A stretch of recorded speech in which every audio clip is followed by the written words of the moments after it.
ప్రియమైన వారలారా, యేసుక్రీస్తు నామమున మీకు నా శుభాకాంక్షలు. ఎలా ఉన్నారు? బాగున్నారా? యేసుతో కూడా నడుస్తున్నారా?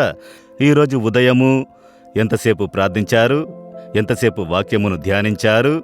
వేకువనే లేచి, చీకటితో లేచి, మొదట దేవునికి ముందు మోకరిల్లి వేదవాక్యమును చదివి ధ్యానించి ప్రార్థించాలి. ఈ రోజంతా మీరు నాతో కూడా ఉండుడి, నన్ను నడిపించుడి. మీరు నాతో కూడా నడిచి రావాలి, నన్ను మీతో పాటు చేయి పట్టుకుని నడిపించుడి. ఈ దినం నాకు ఏ శోధన వస్తుందో, సమస్య వస్తుందో నాకు తెలియదు, మీకే తెలుసు. నన్ను నడిపించుడి అని ఉదయమునే ప్రార్థించాలి. దేవా, నాకు సంబంధించిన వారందరికీ ఈ ఆశీర్వాదము ఇవ్వండి. నాతో కూడా ఉద్యోగము చేయువారు, నాకు కింద పని చేయువారు, నాతో సంబంధం కలిగిన వారు, మా వీధిలో ఉన్నవారు అందరి కొరకు ప్రార్థన చేయుడి. అదే యేసుకి ఇష్టము. దేశమును ఆశీర్వదించుడి. మా దేశ నాయకులను ఆశీర్వదించి ఈ దేశం కొరకు ఉపయోగించండి. వారికి మంచి హృదయమునివ్వండి. స్వార్థమును తీసివేయుడి, ధన ఆశ తీసివేయుడి. లంచమును తీసుకొనక దేశమునకు మంచి చేసే మంచి హృదయమును ఇవ్వండి. అలా ప్రార్థించినారనుకోండి, వేల కొలది, లక్షల కొలది మంది ప్రార్థిస్తే మార్పు వస్తుంది కదా. ప్రార్థించాలి. సరే, ఈ దినం దేవుడేం చెబుతున్నారో తెలుసా? మత్తయి 6వ అధ్యాయము 8వ వచనంలో యేసు చెబుతున్నారు, మీకు అక్కరగానున్నవేవో ఆయనకు తెలియును. మనం ప్రార్థించినప్పుడు ఎవరిని చూసి మొరపెట్టుచున్నాము? తండ్రిని చూసి. ఆయనే సర్వలోకపు దేవుడు. యేసు నామమున ఆయనకు మొర్రపెట్టుట, నా నామమున తండ్రిని అడుగుడి అని చెబుతున్నారు. యేసు నామములో తండ్రి, మేము ప్రార్థిస్తున్నాము అని చెప్పాలి. అలా ప్రార్థించేటప్పుడు ఆయనకన్నీ తెలియను. మీరు ప్రార్థన చేయుటకు ముందే మీరు దేని కొరకు ప్రార్థన చేస్తున్నారన్నది ఆయనకు తెలుసు. ఇప్పుడు మీకు ఏం అవసరమో ఆయనకు తెలుసు.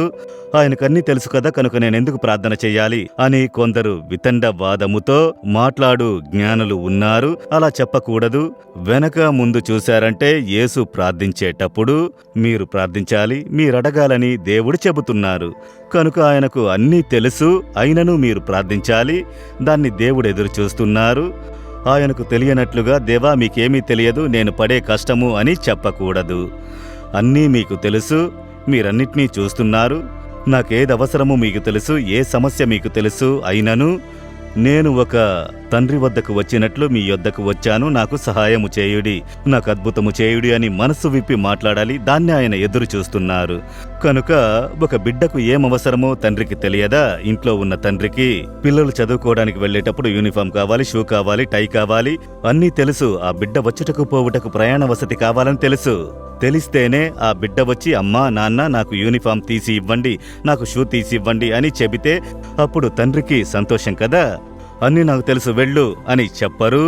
అదే విధముగానే దేవుడు నీకేం అవసరము, ఏమి సమస్య అన్నీ నాకు తెలుసు, అన్నిటినీ నేను ఎరిగియున్నాను. అయినా నువ్వు అడగాలి, విశ్వాసముతో అడగాలి. అలాగే యేసు ఆ స్థలములో చెబుతున్నారు.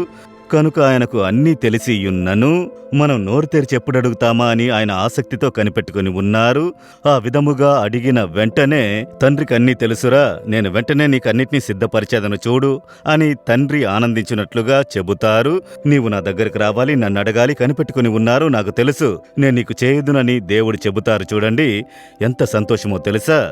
ఒక మంచి తండ్రి మనకు ఉన్నారు. ఆయన ఎక్కడో కూర్చుని, మనకు తెలియని స్థలములో కూర్చొని మనల్ని అక్కడగరా ఇక్కడగరా అని చెప్పే దేవుడు కాదు.